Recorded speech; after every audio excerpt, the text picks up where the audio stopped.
Where there is doubt, faith.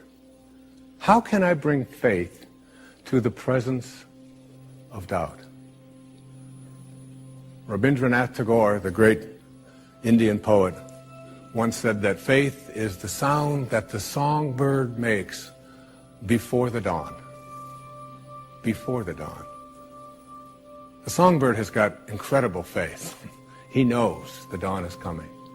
And the ability of each and every one of us to just go within and find something inside of us. Someone said to me today that that's fine what you're talking about, but he said, I'm an atheist. And I said to him, I said, try not to think of it in terms of whether or not you belong to a perfect system, or whether God exists or doesn't exist the way you have been raised to believe. Try thinking of it as a presence. When you go to sleep tonight, look at your fingernails. And know that in the morning they're going to be just a little bit longer than they were when you went to sleep. That there's a force in the universe that is everywhere. And this force doesn't grow your fingernails and stop yours from growing. This force doesn't allow your hair to grow. Well, that's not a good example. This force doesn't beat your heart and not mine. There's one force, one power in all of the universe, and it grows our fingernails, and it beats our heart, and it aligns the planets, and it opens every flower every morning, and it is this universal one song, universe, one song, that connects everything in the universe. It is a way of looking at the world from a spiritual perspective. Where there is despair, said Francesco, let me send hope. Michelangelo once responded, he said, the greater danger is not that our hopes are too high and we fail to reach them. It's that they are too low and we do. I do talk radio across the country all the time. And people will call in with a disease that has been diagnosed as terminal. And I will always tell that person that whatever energy that allowed any miracle to ever take place, that law is still on the books. It hasn't been repealed.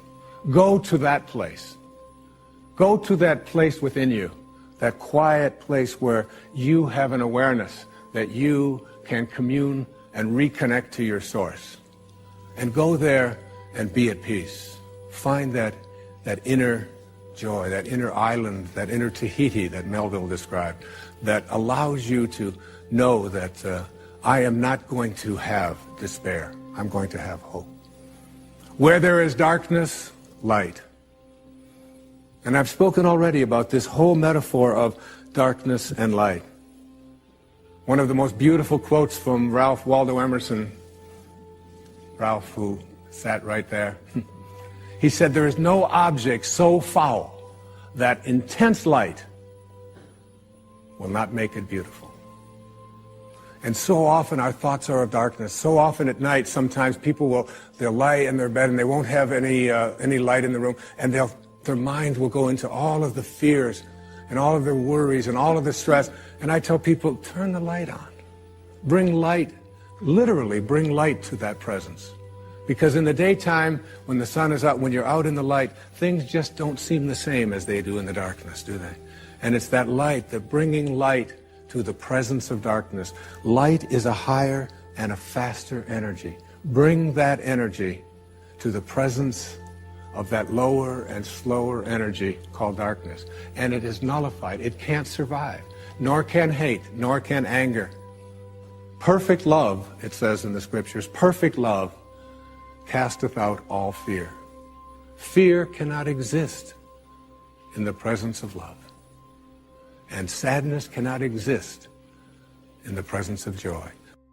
In order to cultivate your witness, you need to learn to observe your reactions in order to go beyond them.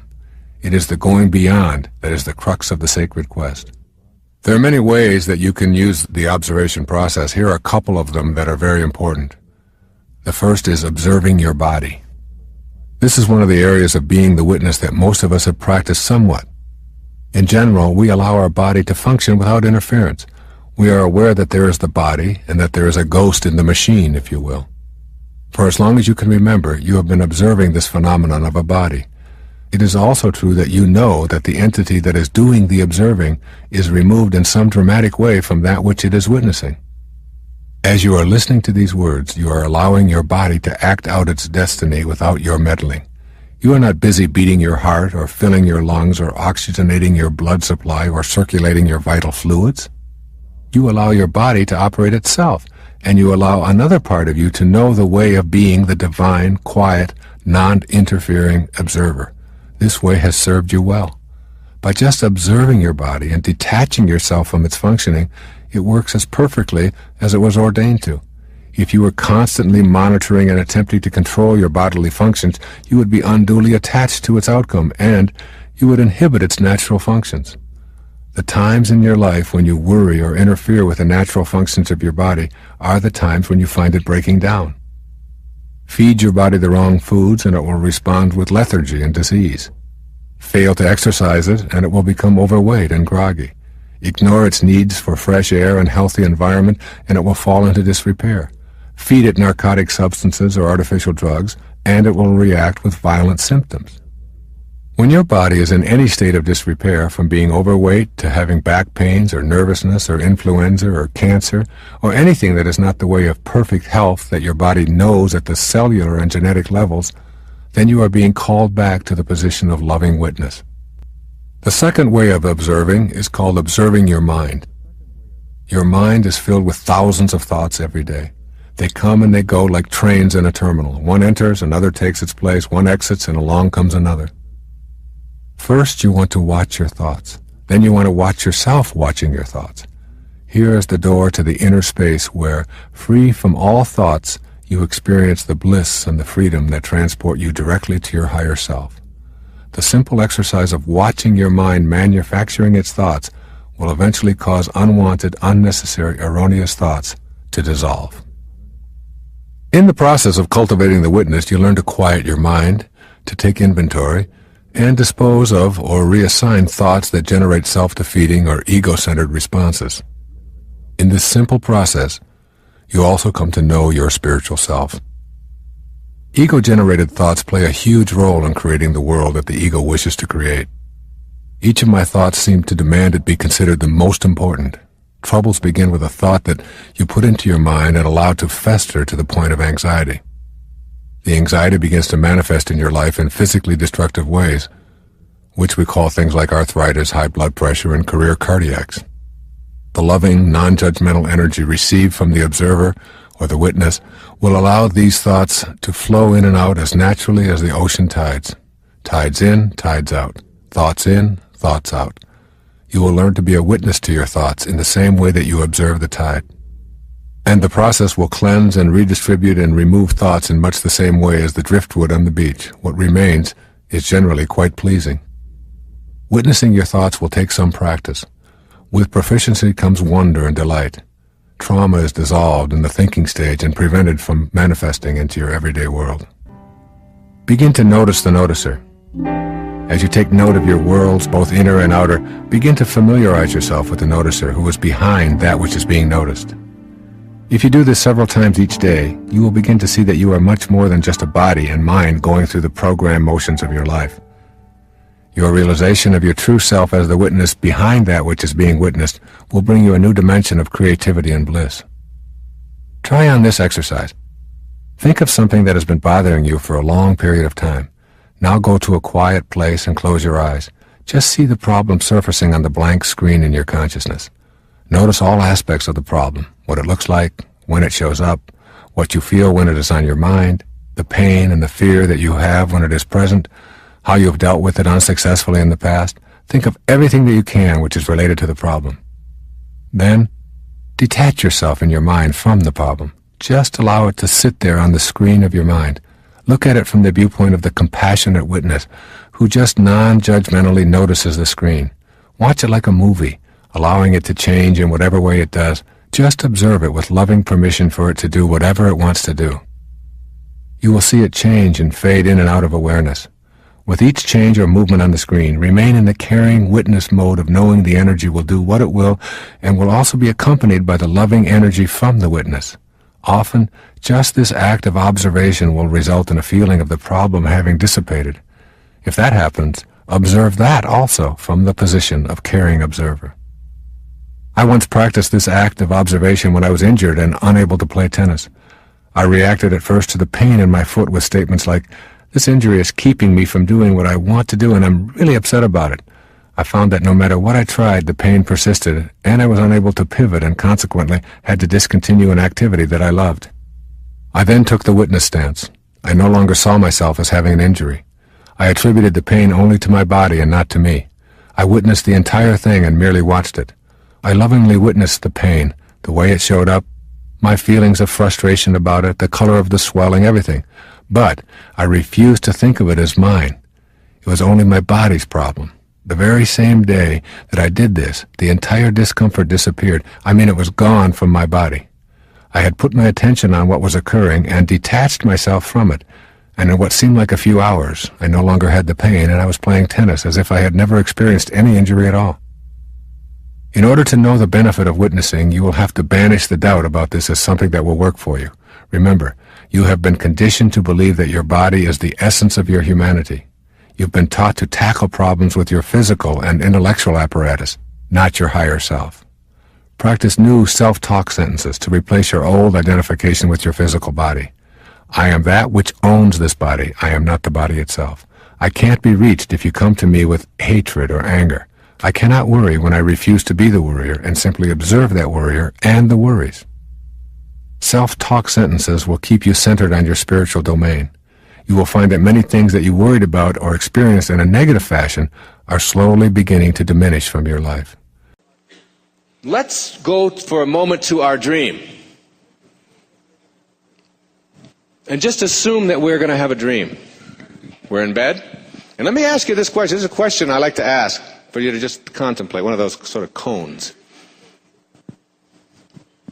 When you go to sleep at night and enter your dream state, what happens to the bed? Just think about that. What happens to the bed? Now you're in your dream, okay? So just propel yourself into a dream state. And in your dream, you notice, let's say you're over here, and you're in a room. And in this room, you look across the room, and you notice that there's a podium in the room. And it has some objects on it. Now you're in your dream.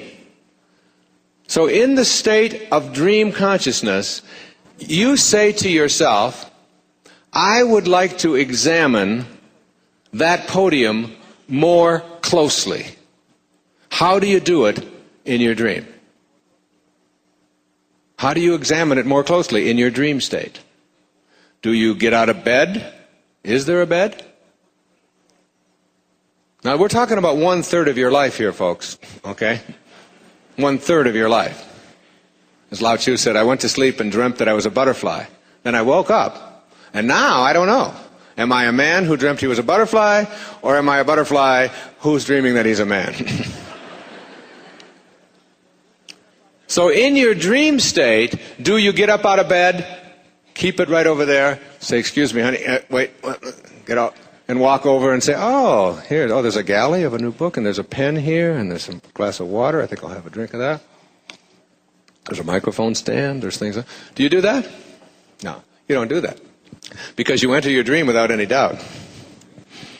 So what you do in your dream state is, are you ready? Shoo! Stay alert. And you bring it to you, don't you? In your dream state. Why? Because you have the power of your intention, can have an idea, and whatever you need for the fulfillment of your dream, you bring to you. Here it is. Here it is. Whatever you need. So you're 20 years old in your dream, and you need a jerk to be married to for the next 20 years. There he is. Isn't that great? You need a Maserati? There it is. Whatever you need for the dream, you bring to, then you leave the dream and you come into waking consciousness, and now you look back on the dream, and you now have a whole new set of things that you've introduced. And that set of things is called doubt. And the second key to higher awareness, which I'll get to shortly, is called banishing the doubt, but it's connected here. As you enter your dream state, you enter without any doubt about your capacity to do anything. So you can fly, you can jump over trees, you can be young again, you can transcend death, you can stay underwater, you can communicate telepathically with anyone that you want to, right? You have all of these incredible powers. And if someone has died and you want them back, you bring them back. If you need to be 12 again, and then you come into this state and you say, I can't do any of those things because you're stuck in paradigms. And the paradigm says, you cannot change your shape. You can't shape shift. If you're a certain age, you're a certain age. You can't move yourself into, you can't be in more than one place at the same time, which you can do in your dream easily. You can't do those things. And one of the things I talk about in Your Sacred Self is like learning to become a waking dreamer, to understand that you don't have to go to sleep in order to dream. So now you wake up, and what I'm suggesting to you is that this is also a dream, only it's a 100-year dream. And in this 100-year dream, everything that you can do in your 8-hour dream, you can do in this 100-year dream. Everything. If you know better than to doubt it. And if you get rid of the paradigms that muck up your life. You have the capacity. But the minute that you introduce doubt into it, like that poem that I started out, Real Magic, which is really my effort to write about how to manifest miracles in your life. From Samuel Taylor Coleridge, he said, what if you slept? And what if in your sleep you dreamed? And what if in your dream you went to heaven and there picked a strange and wonderful flower? And what if when you awoke you held that flower in your hand? Ah, what then? Is it possible to bring something from a dream state into a waking state? Or is that part of a paradigm? And the tiniest smidgen of doubt that enters your consciousness is what you will act upon. 7 key little words from Proverbs. As you think, so shall you be. If you think that it's not possible, what you think about is what expands. Or as Emerson said, the ancestor to every action is a thought. And the minute you have a doubtful thought in your consciousness, you will act upon that and manifest the fruit of that doubt. And not be able to see it. You will not see it. So if we begin to shift our statements, the statements first of all that we say to ourselves, and then the statements that we say because and so what I want everybody who's listening today to do is to take a look at all of the things in your life that you don't like, that aren't working the way you would like them to work, whether it's in your relationships, whether it's financial, whether it's with your health, whether with your job, with your friendships, or whatever it might be. And instead of saying, and when you ask yourself, now how did it come to be this way, kind of go back and go all the way back as far as you can go to even being a young boy or a young girl, and how many times have you heard or said the words that were predictive of this showing up in your life, and then get to a place where you start to change that around, and you have not only a different set of expectations, but a different way of making decrees, so that you decree that things are going to work out, that your prosperity is on its way, that your relationship is going to improve, that your health is something that you have control over. I'll give you an example of this, and then we'll open up to the phones. My daughter Serena is here, who's written a book called Don't Die With Your Music Still In You. It's a book that I give out on the show to people who call in, my experience growing up with spiritual parents. And she has a new little baby. Her baby's name is Sailor, and Sailor is 3 months old. Now, Sailor has something called acid reflux, so that her stomach, so when she's nursing or when she gets her bottle or whatever it is, she starts throwing up a lot. Now, My daughter Serena has had this her entire lifetime, from the time that she was a little girl, and her mother, my wife, also had that when she was a young girl. It's this thing called acid reflux, okay? And they have little prescriptions for it, Prilosec and things like that people take. It's sort of predictive of what Serena has experienced for herself in her whole life. So I said to her yesterday, I said, honey, I said, do you realize that that little baby who came out of you shares your DNA and shares your blood and is as, just because the cord has been cut, but is just as connected to you, spiritually and metaphysically and mentally, is just as connected to you as if she were inside of your womb. And that you had this experience yourself, and rather than already setting up this decree that Taylor's going to have this, is just something she's going to have to struggle with. My mother had it. She has, I had it, and now she's going to have it.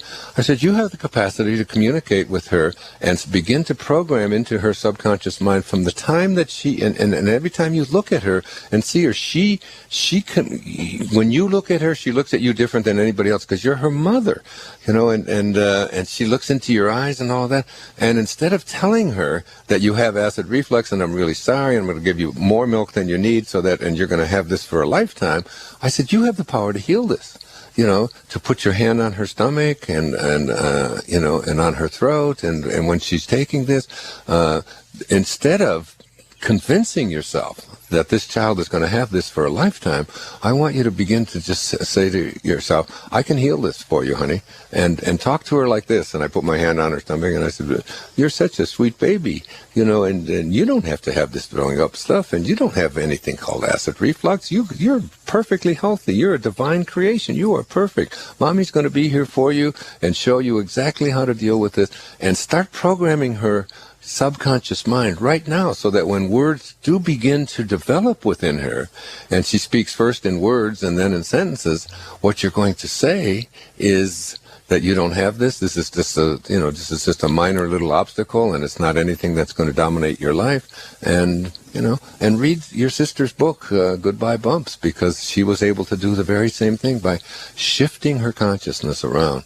So we get programmed from the time that we're little, about what we can do and what we can't do, how fast we can run, how much we can lift, how athletic that we are, how good we are at mathematics, how, whether or not we're coordinated, whether we can dance, whether we can do a headstand, whether we get, it's just almost every few minutes of our life, there are these decrees coming out of us, and you don't want to have any decree coming out of you that isn't predictive of what you would like to attract and create for yourself, versus a decree that says, it's going to be difficult, I can't make it happen, my luck is never going to work out, I've been sick, this runs in our family, my mother had it, my grandmother had it, and on and on and on and on it goes.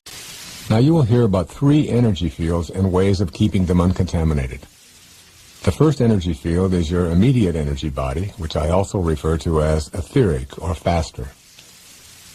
From a standing position, extend your arm forward and mentally note the most distant point where your fingers extend. Now imagine your arm extending straight above your head to a point over your body, and then behind you and beneath you as well. You now have an image of a field of energy which continuously surrounds your body. I call this field your fast energy body, which is inseparable from your solid and visible slower energy body. Using your imagination, take a moment now to visualize this field of faster energy with its edges or boundaries around you. When another person, particularly a stranger, crosses your boundary, you immediately feel as if you've been invaded. You move back instinctively to create a safer distance. Why? Because your energy body feels the invasive force and alerts you with a state of discomfort. If someone remains in your energy body field for an extended period of time, they begin to affect your entire being with their energy, bringing you down if you feel out of sync with them, and raising you up if they resonate to a higher energy vibration than you. I refer to the second energy field as your broader environmental energy field. To get a sense of this physical energy field, think about your energy field extending into your home, your workplace, your family, and your community. The vibrational pattern of this energy field is your broader environmental energy field. This energy field, in which your solid body walks and talks and sleeps and works and plays, is impacted by the energy frequency of whoever enters it. Now I want you to think of a field of energy so immense that you cannot even create imaginary boundaries for it. I call this the mind field energy.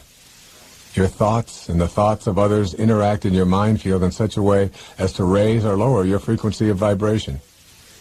When the thoughts and feelings of others impinge upon your mind energy field, there will be one of two results.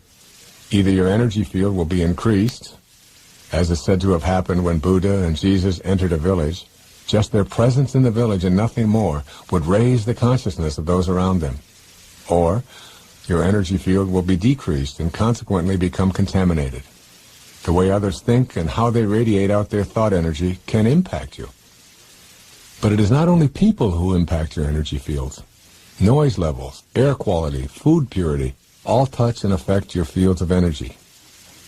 What you may not realize is that you play a potent role in keeping your energy fields clean and uncontaminated, and that you also have a salubrious and cleansing effect on the energy field of those around you. Hopefully, you will be motivated to begin implementing a new approach that will clear all of your energy fields and maintain a state of clarity, free of energy patterns that contaminate your life in any way. How do you treat this body, which is the living organism that sends out the waves of electromagnetic energy? What foods do you use to replenish and replace it with? What toxins do you absorb? How much peaceful rest do you provide for it? Do you exercise it regularly? Is your emotional state calm? Do you meditate to bring yourself into harmony with God? Your body must be loved.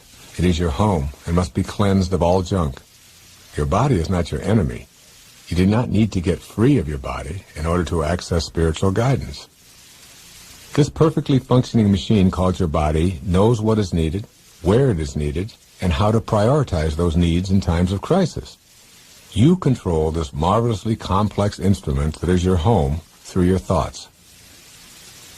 The second factor that impacts your immediate field of energy is what you allow to impact your body from without. What kinds of people do you allow into your immediate space? When you allow toxic people into your immediate energy field, you will find that your feelings of well-being diminish. You must say goodbye, albeit with unconditional love, to anyone who pollutes your life space with slowed-down energy. Or you must be prepared to stave off the intrusion of lower energy people first by recognizing it and then neutralizing it by radiating stronger energy yourself. The problem with attempting to continually be a neutralizer is that the effort required often exhausts you, and that level of fatigue makes you susceptible to the lower energies.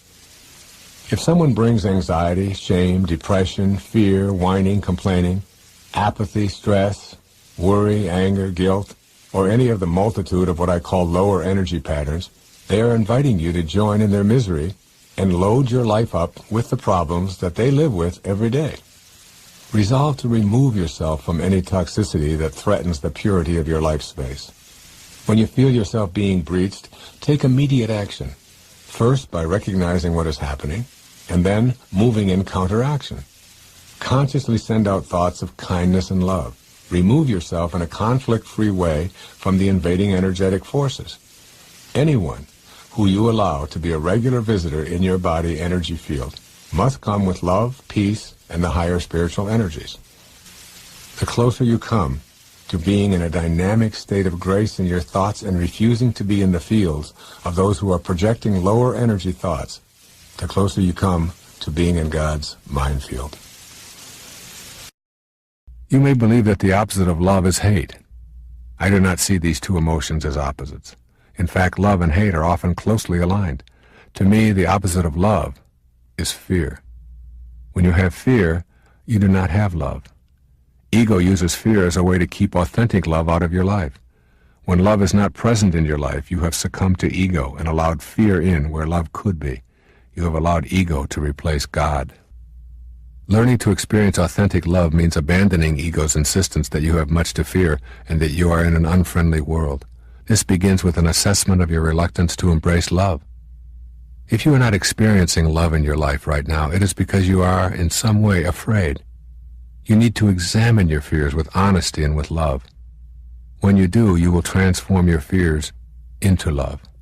You will open up a space within you that can only be occupied by love.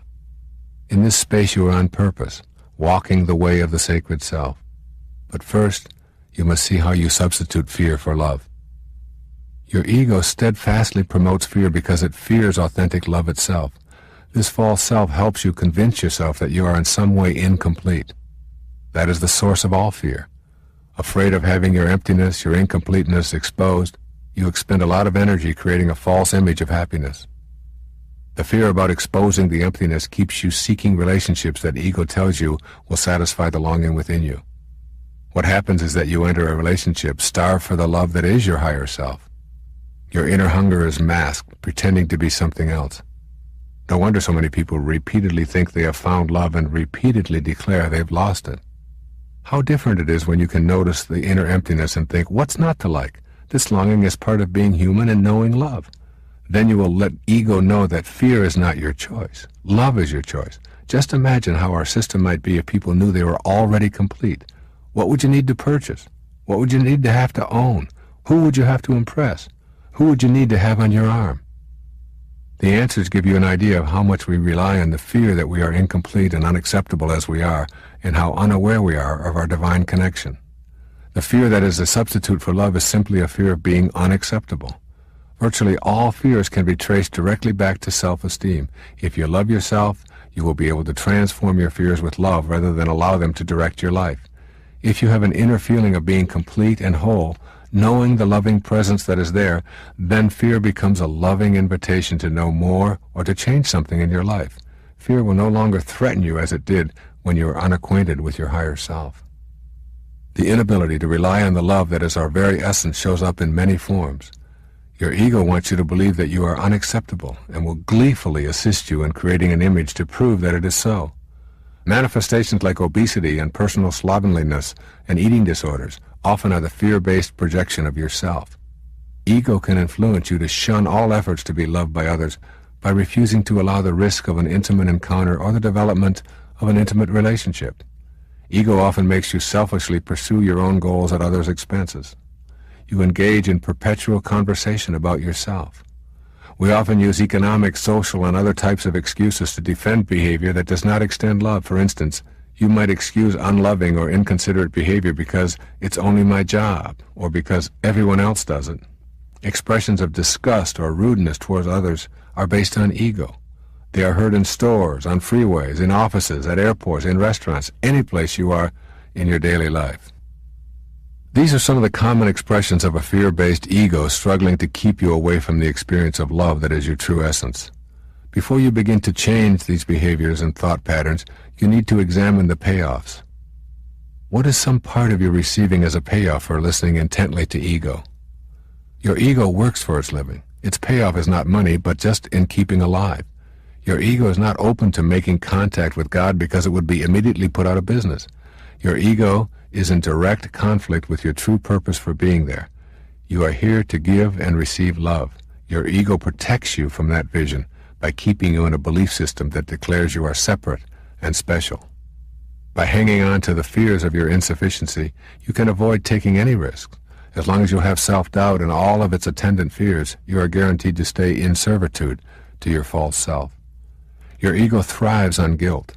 Your higher self knows that you should forgive yourself, learn from mistakes, and release feelings of fear and anxiety. But ego hands you guilt so that it will thrive.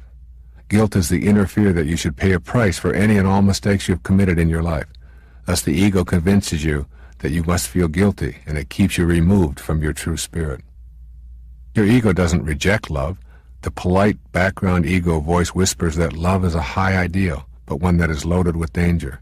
It warns you to not give too much love because you may be taken advantage of. Because you are so special, it tells you others want to take advantage of you. Ego promotes inauthentic love. In your relationships with others, your ego convinces you that your partner is just what you need to fill the emptiness within you. This is a great ruse that will forever keep you from knowing love and peace. Make a copy of this passage from Walt Whitman's Leaves of Grass. Tape it to your mirror and read it every morning. It will help stimulate the inner opening to the love you seek and dissolve fears if you are willing to do what the poet suggests. He says, I exist as I am, that is enough. If no other in the world be aware, I sit content.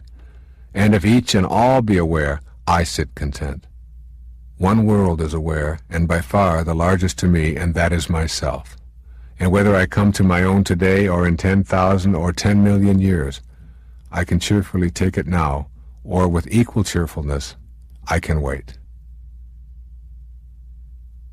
Remind yourself that God created you in perfect love, that is changeless and eternal.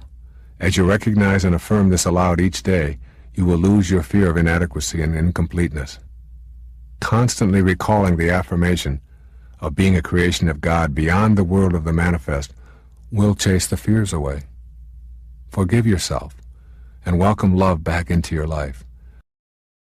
I tell people, supposing you went to sleep and you had a dream, and in your dream you had all these different characters, and you had all of this money, and you had everything that you wanted in your dream.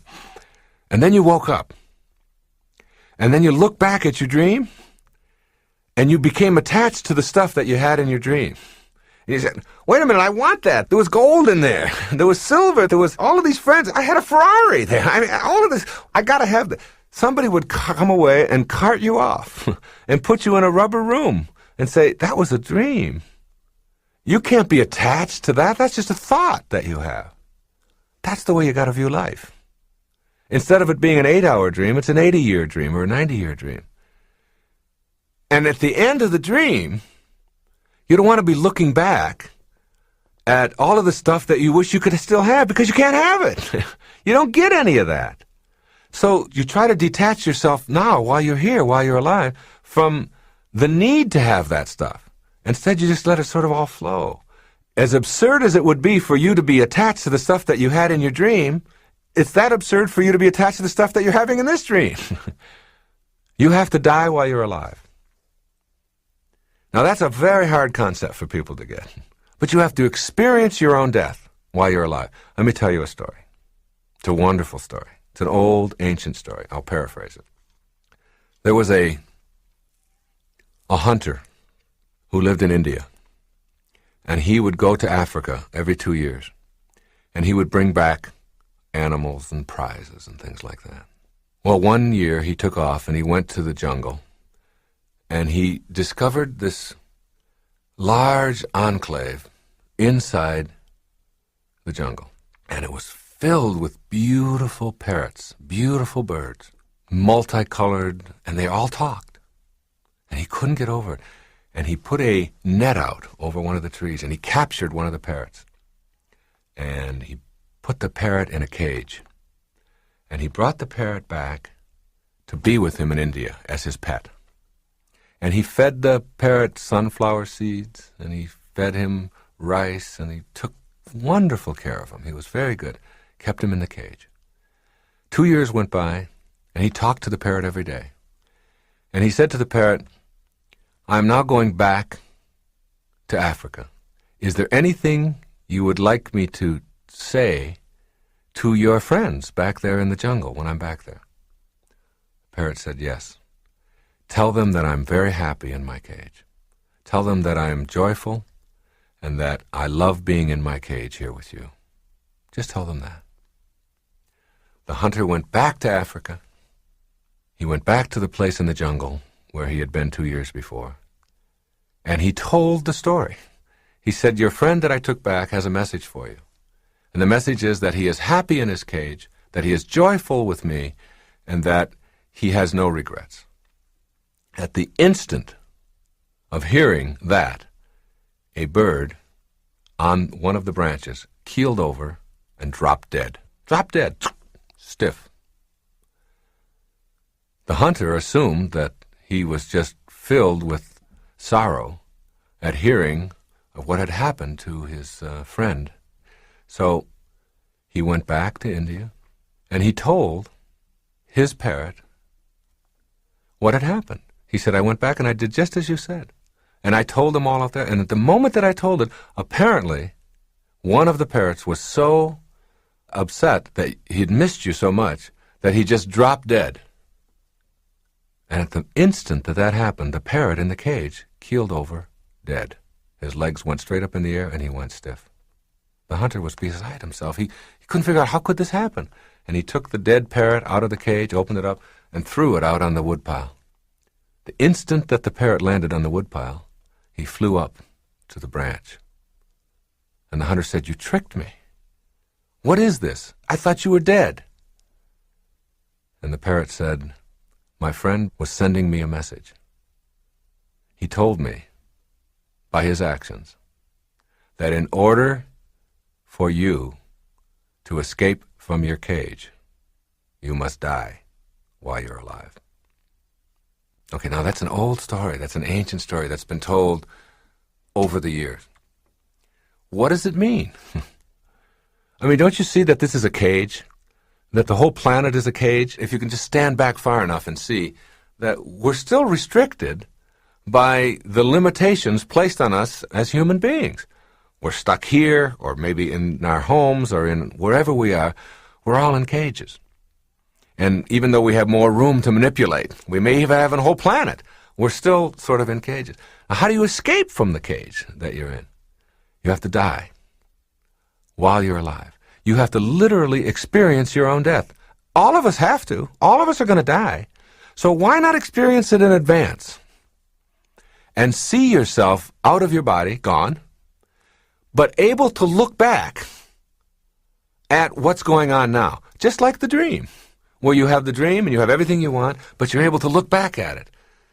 As you do that, you begin to see the folly, the absurdity of hanging on to anything, of being attached to anything, of needing anything, of telling yourself that I can't be happy if, from the perspective of having died, but being able to look back on it just like the dream. As soon as you can do that, as soon as you can experience yourself formless, dimensionless, form and all of the attendant things that you hang on to become irrelevant. They're not necessary any longer. You have a whole new way of living, a new way of being. I had this really stunning realization one day when I was running, and I saw someone about 30 yards ahead of me who was running. And I was thinking about this concept of the unified life and that we're all one, and seeing the big picture and seeing ourselves as all connected and that we all come from a oneness. And because we're so stuck on our separateness, and I was looking at this runner some yards ahead of me, thinking, how could it be that I am connected to that person? I don't know him. I don't know his name. I don't know anything about him. How could there be any connection between us? It was like this thing dawned on me that I am already an I that is we.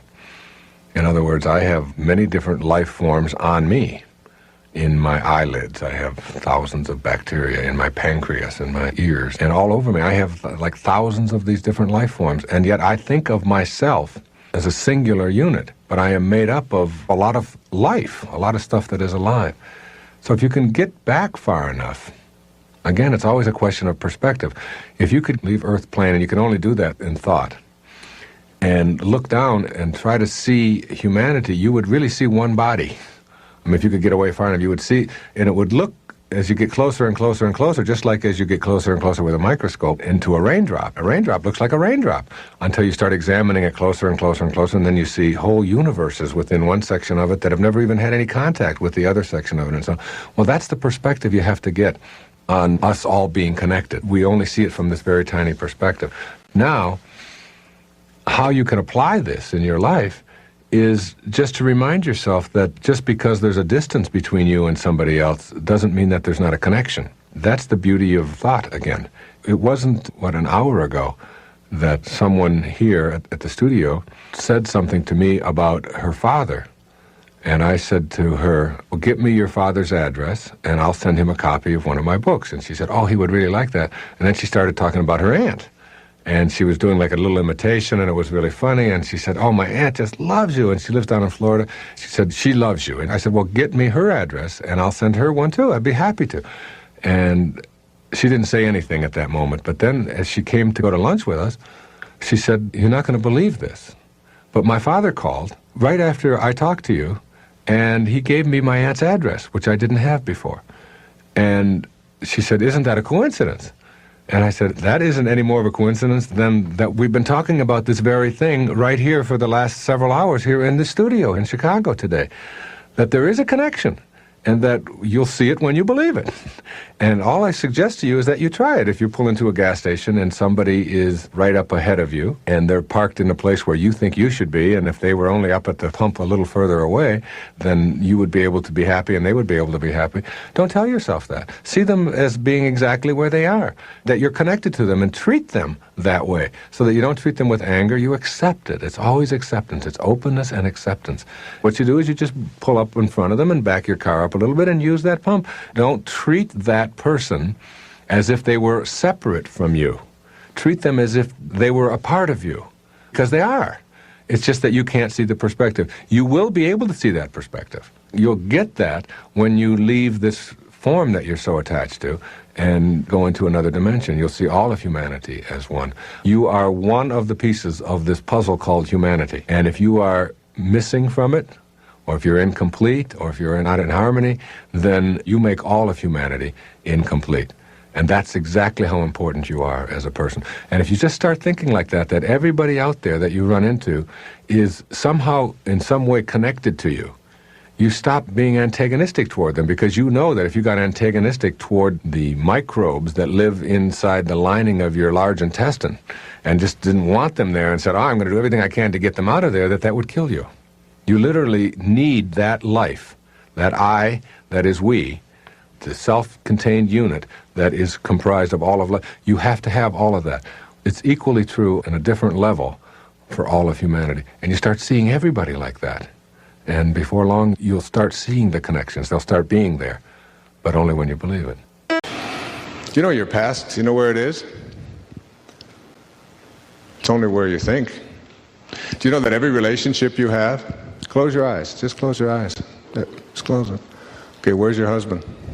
Where's your wife? Where are your children, your grandchildren?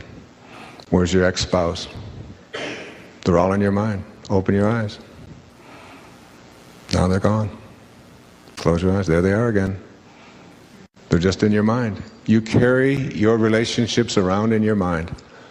And if your thoughts about your relationships are on what is wrong, what you don't like, what you hate, what they did to you, that will be your experience. And you will materialize or manifest more and more of that pain into your life. If you look at what you love about them and make that the focus of your attention, that will be the nature of your relationship. It's the greatest secret in making any relationship work. It's so simple. Always focus on what you love, if you want that to expand in your life. When you look at someone that you're in a relationship with, look at what you love, because what you think about is what expands. I'll be talking about that a little bit later on, about not giving energy to the things you don't want, because what you think about is what expands. And if what you're thinking about what you don't want, then more of what you don't want will just keep showing up. It's the only way it works. So now I'd suggest to everybody in this room and everybody listening that you take an eraser to all of the wounds of your past and you just send them away. And don't make them your calling card anymore. And bring the presence of God to those problems. And the presence of God is nothing more than a higher, faster energy. It's all energy. Everything is energy. As Einstein said, nothing happens until something moves. And spiritual energy is just energy that moves very fast and at very high frequencies. And problematic energy is very slow and very low frequencies. And when high, fast frequencies are put in the face of low, slow energies, they are nullified. They dissipate. They can't survive. There's a song that they sing at a lot of the churches that I speak in. It says, "Surely the presence of God is in this place." It's a great affirmation. Anytime, or the affirmation from A Course in Miracles, I can choose peace rather than this. But surely the presence of God is in this place. Every time that I have a conflict with one of my children or with any place, I just bring that line to bear on what I am experiencing right now. I just bring that line to bear. Surely the presence because there's no place that God is not. As the little child in India in the 7th century, who was an avatar, who was really God in a human form, and everywhere he would go, people would be healed just by being in his presence, just like St. Francis. He'd be seen in the village, he'd be seen in the valley at the same time. Lights would emanate from his body wherever he would go, and everyone in the village knew that this was a child of God. This was God in their village, without the benefit of an ego. This was an egoless being who had shown up in their village, which is what I believe our great spiritual teachers were. Like, there's ways to reach highest levels of consciousness. One of them is to take on an ego and then spend a big hunk of your life seeing if you can shed as much of it as you can. Which has been my path. But there's another one where you just show up and you never take on an ego in the first place. There's only been a handful of those in recorded history. And this little child was one of them. And the elders in the tribe knew that this was God in a human form. And they went up to the little boy and they said to him, trying to bribe him, "I'll give you an orange," they said, "if you can tell me where God is." And the little boy, without hesitating, said, "I'll give you 2 oranges if you can tell me where God isn't." It's one of the very fundamental precepts of this entire program, is that there's only one power in the universe, and that is the power of God. And that whenever we see evil, it's nothing more than love going in the wrong direction, away from its source. And all we have to do is figure out a way to get it to turn around and start returning to its source. Because there's only one power in the universe. And every time we think that we are in something that isn't good, like a problem, like disorder, disharmony, disease, discomfort, what we've done is we've used our mind to create a separation from God. And as long as we are moving away from that source, from that spirit, as long as we're moving opposite of that, those problems continue to manifest. But if we can somehow figure out a way to turn around and move back in that direction, we can eliminate it.